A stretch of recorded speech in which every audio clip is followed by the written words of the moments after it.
City న్యూస్కు స్వాగతం. పార్కింగ్లో ఉన్న బైక్ను చోరీ చేసిన వ్యక్తిని గంటల వ్యవధిలోనే పట్టుకొని దేహశుద్ధి చేసిన ఘటన కృష్ణా జిల్లా మచిలీపట్నంలో చోటు చేసుకుంది. పార్కింగ్లో ఉన్న బైక్ను చోరీ చేసిన వ్యక్తిని గంటల వ్యవధిలోనే వెతికి పట్టుకొని దేహశుద్ధి చేసిన ఘటన కృష్ణా జిల్లా మచిలీపట్నంలో చోటు చేసుకుంది. ఉల్లింగిపాలెంకు చెందిన వెంకటేష్ అనే వ్యక్తి జగన్నాథపురంలో తన బైక్ని పార్క్ చేయగా కొద్దిసేపటికే చోరీకి గురైంది. అయితే చోరీకి గురైన బైక్ కోసం తీవ్రంగా గాలించినా ప్రయోజనం లేకపోవడంతో వెంకటేష్ పోలీసులకు ఫిర్యాదు చేసి రైతు బజారు వద్ద ఉన్న పెట్రోల్ బంకుకు వెళ్లిన క్రమంలో చోరీకి గురైన తన బైక్ కనిపించింది. దీనితో బైక్ చోరీ చేసిన వ్యక్తిని పట్టుకొని దేహశుద్ధి చేసి పోలీసులకు అప్పగించారు. బైక్ చోరీ చేసిన వ్యక్తి కానూరు గ్రామానికి చెందిన తిరుమణి సురేష్గా పోలీసులు గుర్తించారు. జగన్నాథపురం వాసుదేవి కాలేజ్ దగ్గర బండి పెట్టాం సార్.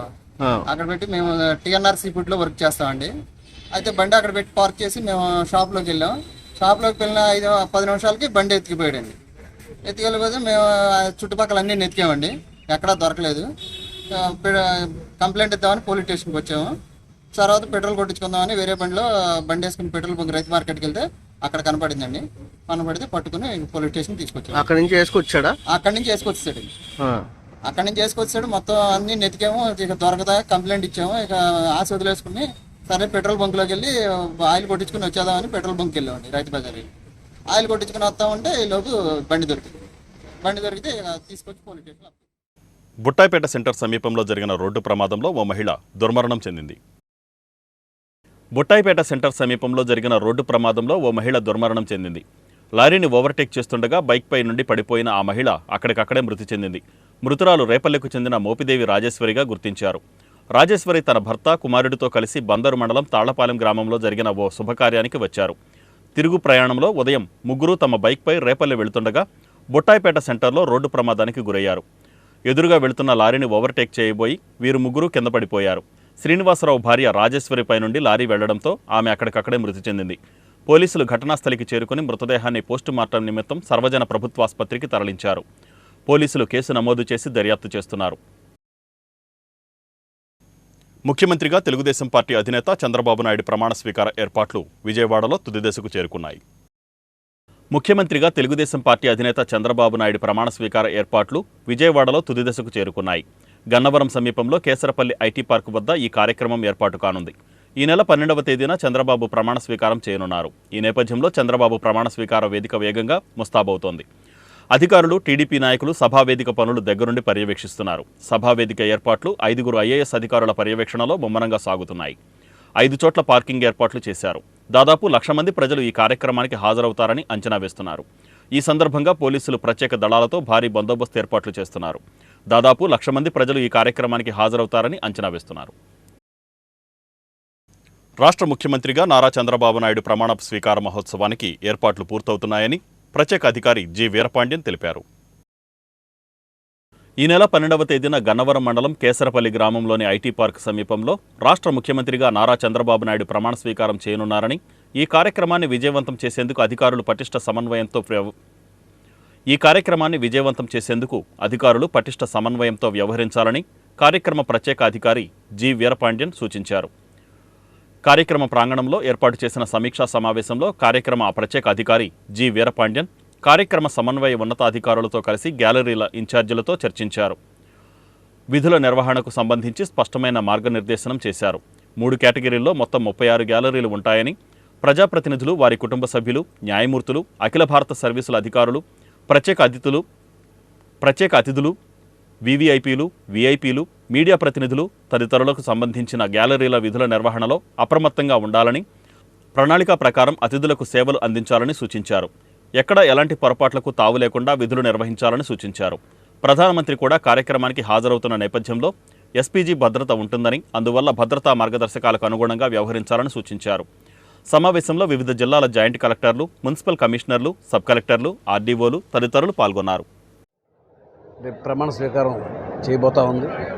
ముఖ్యమంత్రిగా చంద్రబాబు నాయుడు గారు ప్రమాణ స్వీకారం చేస్తున్నారు. మంత్రివర్గ సహచరులు కూడా ఆయనతో పాటు ప్రమాణ స్వీకారం చేస్తారు. ముఖ్య అతిథులుగా భారత ప్రధాని నరేంద్ర మోడీ గారు ఇచ్చేస్తున్నారు. పవన్ కళ్యాణ్ గారు, నరేంద్ర మోడీ గారు, చంద్రబాబు నాయుడు గారు చేసినటువంటి ఈ పోరాటంలో ప్రజలు నిరంకుశ పాలకుడైనటువంటి ప్రజాస్వామ్య వ్యతిరేకమైనటువంటి జగన్మోహన్ రెడ్డిని చిత్తుగా ఓడించి కూటమికి అఖండ విజయం చేకూర్చారు.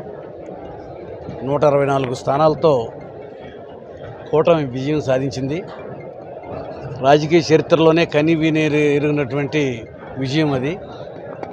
ప్రజలు ఒక నిరంకుశవాదికి, ఒక అవినీతిపరుడికి ప్రజలు ఎలా బుద్ధి చెప్పారో ఈ రాజకీయంగా ఈ ఫలితాలే నిదర్శనం. ఇవాళ ఓటు అనే వజ్రాయుధంతో ఈ రాష్ట్రాన్ని పట్టినటువంటి శని వదిలించి ఈ రాష్ట్రాన్ని ఎవరైతే అభివృద్ధి చేస్తారో, ఎవరి హయాంలో అయితే ఈ రాష్ట్రం కానీ రాష్ట్ర ప్రజలు కానీ బాగుంటారో, చంద్రబాబు నాయుడు గారు, పవన్ కళ్యాణ్ గారు, నరేంద్ర మోడీ గారు కలిపినటువంటి ఆ కూటమికి మరి అఖండ విజయం చేకూర్చారు. ప్రతిష్టాకరంగా రేపు పొద్దున ఉదయం 11:27 చంద్రబాబు నాయుడు గారు, ఆయన మంత్రివర్గ సహచరులు ప్రమాణ స్వీకారం చేస్తున్నారు. దానికి భారత ప్రధాని నరేంద్ర మోడీ గారు రావటం అనేది గొప్ప విశేషం. అనేక రాష్ట్రాల నుంచి మరి ముఖ్యమంత్రులు, మంత్రులు కూడా కేంద్రం నుంచి కూడా మరి ఈ కార్యక్రమానికి ముఖ్య అతిథులు ఇచ్చేస్తున్నారు. తెలుగుదేశం పార్టీ, కూటమి, జనసేన, బీజేపీ కలిపి నిర్వహిస్తున్నటువంటి ఈ ప్రమాణ స్వీకార మహోత్సవానికి అన్ని రాజకీయ పార్టీలు, బీజేపీ, జనసేన, తెలుగుదేశం పార్టీ నాయకులు, కార్యకర్తలు పెద్ద ఎత్తున తరలి వచ్చి ఈ కార్యక్రమాన్ని జయప్రదం చేస్తున్నారు. ఇది పండగ రోజు. మోపిదేవి శ్రీ వల్లి దేవసేన సమేత శ్రీ సుబ్రహ్మణ్యేశ్వర స్వామి వారిని విశ్రాంత ఐఏఎస్ అధికారి రఘురాం దర్శించుకున్నారు. మోపిదేవి శ్రీ వల్లి దేవసేన సమేత శ్రీ సుబ్రహ్మణ్యేశ్వర స్వామిని విశ్రాంత ఐఏఎస్ అధికారి రఘురాం సందర్శించుకున్నారు. రెవెన్యూ శాఖలో ముఖ్య కార్యదర్శిగా బాధ్యతలు నిర్వర్తించిన రఘురాం ఆలయానికి వచ్చారు. రఘురాంతో పాటు శీలం అశ్విని ఆలయ ఆవరణలో గల నాగపుట్టలో పాలుపోసి మొక్కుబడులు చెల్లించుకున్నారు. అనంతరం రఘురాం శ్రీ స్వామివారిని దర్శించుకొనగా ఆలయ పండితులు ఆయనకు ప్రత్యేక పూజలు నిర్వహించి ఆలయ మర్యాదలతో సత్కరించారు. ఈ కార్యక్రమంలో తెలుగు యువత రాష్ట్ర కార్యనిర్వాహక కార్యదర్శి రావి రత్నగిరి, పిఎస్సిఎస్ మాజీ అధ్యక్షులు నాదెళ్ల శరత్చంద్రబాబు, కోసూరు రవి తదితరులు పాల్గొన్నారు. అక్రమంగా నిర్మించిన మచిలీపట్నం వైఎస్ఆర్ పార్టీ కార్యాలయ భవనాన్ని ప్రభుత్వం స్వాధీనం చేసుకోవాలని కృష్ణా జిల్లా జనసేన పార్టీ నాయకులు లంకిశెట్టి బాలాజీ డిమాండ్ చేశారు.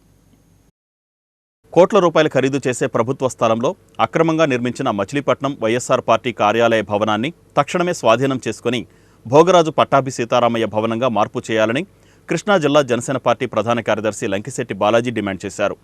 నియమ నిబంధనలకు వ్యతిరేకంగా ప్రభుత్వ నిబంధనలను తొంగలో తొక్కి ఏకపక్షంగా మచిలీపట్నం ఈడేపల్లిలో జిల్లా జడ్జి బంగ్లా ఎదురుగా నిర్మించిన ప్రారంభం కాని వైఎస్ఆర్ పార్టీ కార్యాలయ భవనాన్ని తక్షణమే జిల్లా కలెక్టర్ స్వాధీనం చేసుకుని భోగరాజు పట్టాభి సీతారామయ్య భవనంగా మార్పు చేయాలని బాలాజీ కోరారు.